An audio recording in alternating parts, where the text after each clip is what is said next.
creating with your child, designing families, and we're going to think about doing design work today and thinking about why that is important.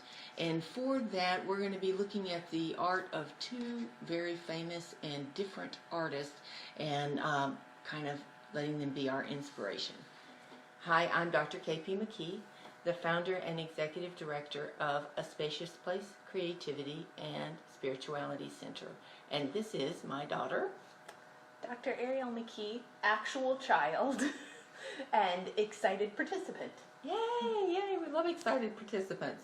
Do you want to talk to them about if they might have a question or anything? Yes, absolutely. If you have any questions about anything that we cover during this, or about other things that you can do with your kids, or about the Spacious Places offerings, feel free to comment either in this video, to post on our Facebook page, or to check out our website and email us at contact@aspaciousplace.com. All right. You can also Twitter at us.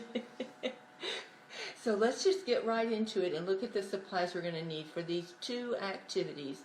The first one is inspired by the artist Mondrian, and my Texas twang is doing the best it can with his name.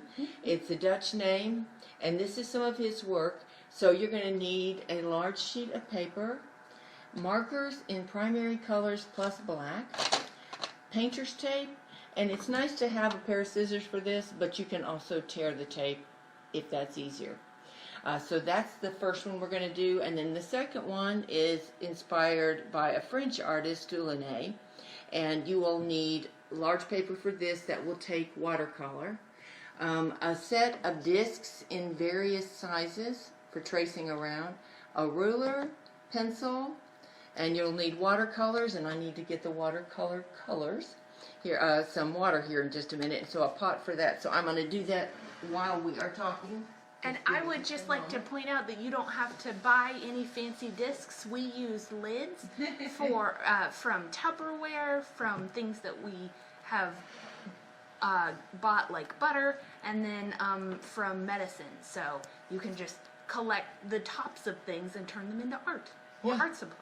It gives you a whole new way to look at things around the house. Yeah. Ah, that'll work. Yeah, and so that's one of the benefits of design work. And let's talk about that just for a moment. Why do we do design work with our children? One of the benefits is that it increases our skills in problem solving, because it encourages us to look at things a little bit differently and helps us get a fresh perspective. Also, it's centering for our emotions. And our children, many of our children have big emotions, especially if they're very creative children. And how to make those emotions their own and to how to deal with them art is a great way to deal with that, especially something like this, or making Play-Doh, anything that gets our bodies going. It also increases our abilities for spatial intelligence. I've always had some problems with spatial intelligence and knowing where I am in space and where things are around me. And when you're driving or anything else, these are important skills for us to have. And then last and certainly not least, it increases our delight in colors and shapes and how they interact. And our world is something that is delightful. So that's an opportunity for us to take delight in what's around us. And also creating in parameters or forms, whether it be something like this, where you're using the squares and then being creative within that, or like the Mondrian and the circles, or something like poetry and saying, I'm going to have to rhyme all of this. Any sort of constraint that you put on art kind of channels and increases your creative thinking, because you have to make your mind more flexible in a specific direction. So that's another really useful thing. Yeah. Creating within boundaries. Well, Yeah. That's how you stay out of jail. fine. Okay, so we're going to start with Mondrian. Okay, no. Am I good? Okay. We're going to start with the Mondrian, and Ariel is going to start it for us. So all we're going to do is we're going to divide it into rectangles. And to do that, all you have to do is think about what a 90-degree angle is. So you see there's some mathematic learning that's going on here too. Wait, art helps with math? Yes, it does. What? That's why I loved geometry. Do you want scissors or do you want to tear? I got this. Okay. It's an opportunity to talk to children about the fact that squares can be rectangles, but rectangles aren't necessarily squares. And also we're going to be doing, he basically worked with what we call primary colors when you're dealing with art. Our primary colors are these: red, yellow, and blue. And he liked white as interspersing there. And it depends on what we are doing. If you're looking at a page, then those are our primary colors. It's different if you're looking at a screen, and there's a lot of science that goes along with that as well. But it's basically how our eyes work and how our eyes are constructed. But for the kind of art we're talking about, these are our primary colors. And then we mix them to make secondary and tertiary colors. So art is also good for science skills. Yes, they are. Yeah, art's pretty amazing. I know. It does so many cool things. And the cool thing about painter's tape is that you can press it down and it's going to stay in place for your art, but it also peels up without tearing your paper, which is a very nice benefit for it. And we're discovering that shapes within shapes make different shapes. Also, this is something that you can do with your child no matter what your child's age is, because you can start very simply and have basically maybe 4 boxes and do 3 shapes in a white one. And then you can move on and make it more and more complex, as we can see in his art piece here. So it's a very accessible art form and one that is enjoyed by all ages. And I will hand you this. Thank you. So Ariel's going to work on that while we look at this next piece. Robert Delaunay was a French artist who loved playing with shapes, specifically circles and lines in circles. And I have some of his artwork here that you can take a look at. Let's see, let me set it here. And these are some that, this one was one that was inspired by his work. And another. Now, as you can see, these are what we call abstract art. They're just the delight in shape and form and color. But you also can use it to do representational art, as he did here with this piece. So again, this is accessible to children of all ages based on where they are with their artistic development and what you can begin simply and then challenge them as they go along. So the first thing you want to do is take your paper, and I already started one, and I had one that had gotten some stain on it, so I went ahead and just let that kind of guide me for the colors I wanted to start with. But you can see that I used the different sizes of the circles to create shapes, and I also overlapped them some, and then I just started playing with the lines and putting some line down on the paper to create my own design, one that felt to me like it was complete. And I used, as you can see, several different colors of circles. So for this project, I like to use watercolors, and as you can see, this is just a real basic watercolor set that has been loved quite a bit, and you can always use more involved watercolors, but when you're starting out and you're learning the watercolor rules, these are good ones to start with. So before we go any farther, I'm going to get Ariel to tell us what the watercolor rules are. Awesome. Yeah, so. Okay, so here are the watercolor do's and don'ts. The first one is for taking care of the paint. So do wash your brush off in between getting different colors of paint on it. If you want to mix it, that's what this handy dandy lid is for, or you can buy a super fancy watercolor palette if you just need to feel, well, super fancy.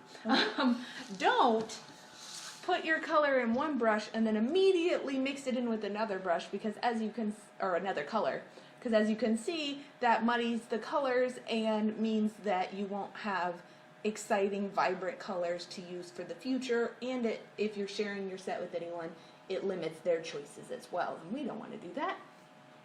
The second one is for the brush. So do gently brush it on as though you were petting an animal or combing your hair. Brush it onto the paper, you hold it at an angle. Do not smash it down, twist it in, or go like this really hard up and down. I like to think of it like a friend's head or face, which you hopefully wouldn't jam into a sheet of paper. You would very gently brush it and then clean it out politely in water. Okay, thank you. And so with that in mind, I'm going to do just a little of this so you can kind of see what I'm thinking about. So I started with some cool colors here, and you can kind of see this is one of the ones where we didn't wash our brush off. Someone didn't wash their brush off in between, so you can see what happens there with those. So you want to dip, and these are just basic watercolor skills. You want to dip until you've picked up the amount of paint that you want on your brush, and then you're just going to paint. And this is actual watercolor paper that I'm using here, but poster board works, anything that's heavy enough to take water. And whenever you get to the place where you want to be really serious about it, you can always tape it down with the painter's tape, because the water will cause it to buckle up just a little bit. And the nice thing about this is that because we're just using pencil lines, we can see, even if we paint over the line a little bit, watercolors are translucent, so we can see kind of where we're going. If we end up going over the lines a little bit, not to worry. This is how we find out how colors blend. So this first project where we're using primary colors, we're not doing any color blending, but on this one we begin to see that blue and yellow make green, and other color combinations, how they melt together. So no tears are needed if we go over a line. It's just kind of a suggestion so that we can get a sense of how these go. And also, as we're working, we begin to recognize how important it is to have different kinds of brushes, because thicker brushes would allow us to cover more space, while thinner brushes are going to help us when we get up to edges if we want to keep those clean. And again, that's not a biggie. And one of the things I like about art is that sometimes things don't go the way you saw them in your brain, and that can be very frustrating. But you start figuring out what you can do with the changes and when things go wrong, and how you can turn something that felt like a mistake into something creative. And sometimes those things I thought were mistakes end up being the things that I like the best, or that lead me to a new art piece I hadn't even imagined. Yeah, because that's what life does to us, right? Unfortunately. We don't get to control everything that happens with life, and that's one of the things that watercolors show us. That and another activity you can do with your child, if your child is very much like me and my child and tends toward perfectionism, is that you can do watercolor painting with straws, because the straws will take it wherever it chooses to go, and you might think you can control it, but you can't. And that turns out to be beautiful too. And you find out that the unexpected can be something that's a delight as well. And we also are dealing with our potent emotions again and finding ways to cope with that. So let's just do a little bit more here. I was thinking, since I started out with cool colors, that I would move from cool colors into warmer ones. So I'm having these warmer greens now, and I'm going to think I might be ready to do a yellow. There. Right here. And I'm using the same brush, but you can always change up the brushes too with the different colors.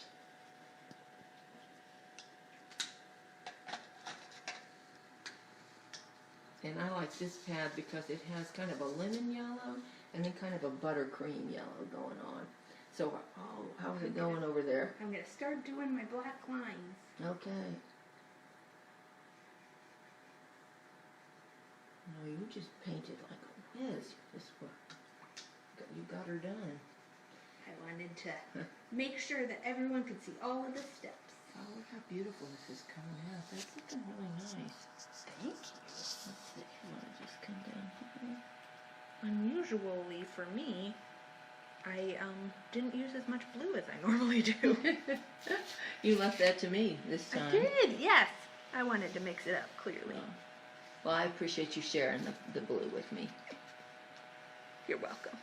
So one of the things that I like to do when I have a choice and a range of colors is to repeat a color around the page because it draws our eye around, especially if it's a nice bright color.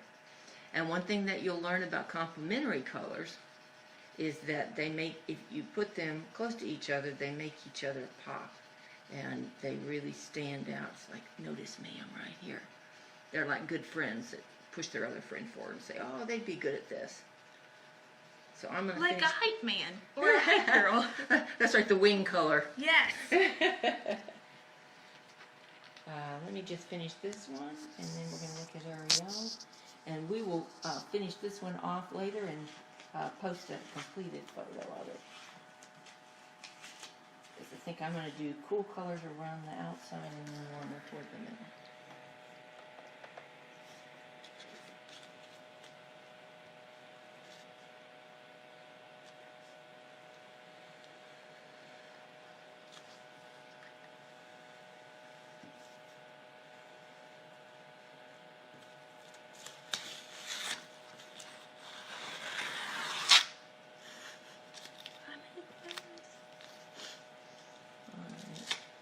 Just adding a little pop of pink here, and then Take your time. I have many lines to color in.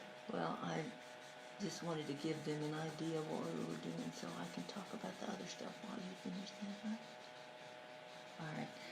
So I'm going to stop there, and anytime you are doing painting, you want to clean your brush first with water, and then the next step is you want to squirt some liquid soap in your hand, or if you have a bar of soap, hold it in your hand, get the brush wet, and rub it over there, and then rub it in your palm, and keep repeating that process so you can see that there's still paint in my brush, even though I rinsed it with water.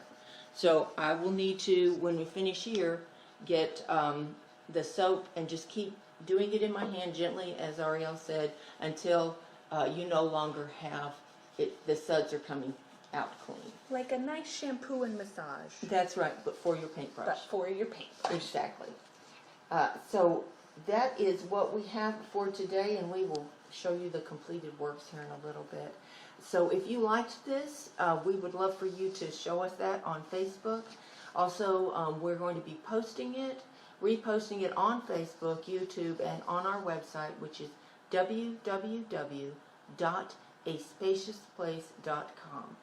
And we're going to have one more session in this sequence on creating with your child, which will be Sunday, July 21st at the same time, 2:30 p.m.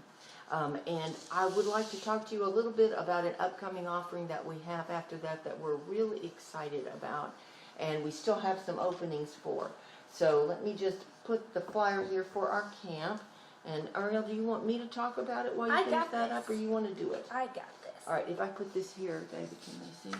So we have a magical creatures creativity camp coming up. It is for children in grade school ages 1st through 12th. 1st through 12th, thank you. We're going to be doing a variety of different arts media. They will be singing a song, imagining their own magical creatures, and then making habitats for those magical creatures. They will be making their own Magimentaries, which is a documentary about their magical creature, obviously. We're also going to be learning about magical creatures from around the world and about magical creatures who they might be familiar with in one context, but that appear all over the globe. And so we have this magical creature compendium that we have put together that has different examples, And they're going to be making their own flip books, and then we'll be cutting it in thirds so that they can make their own magical creature chimera and flip that. They're also going to be making their own dragon's eyes and their own dragon mosaics, and here's one that's in progress. This is by my other daughter, Bethany. So she's doing that as an example so that the children have an idea of what they want to do to start with. So if you have a child who would be interested in this, or are a child who can refer an adult to signing up, there's more information on our website, which is www.aspaciousplace.com, and we are taking registrants through the 15th of July. Mm-hmm. And if you need a full or partial scholarship, simply email david@aspaciousplace.com, DAVID @aspaciousplace.com, and just ask for what you need. And we want everyone who would like to come to have that ability to do that.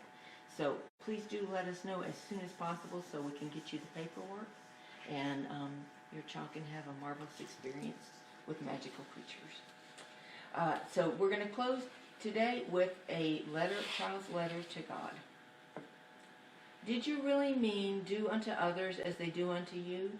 Because if you did, then I'm going to fix my brother, Darla. See you next time.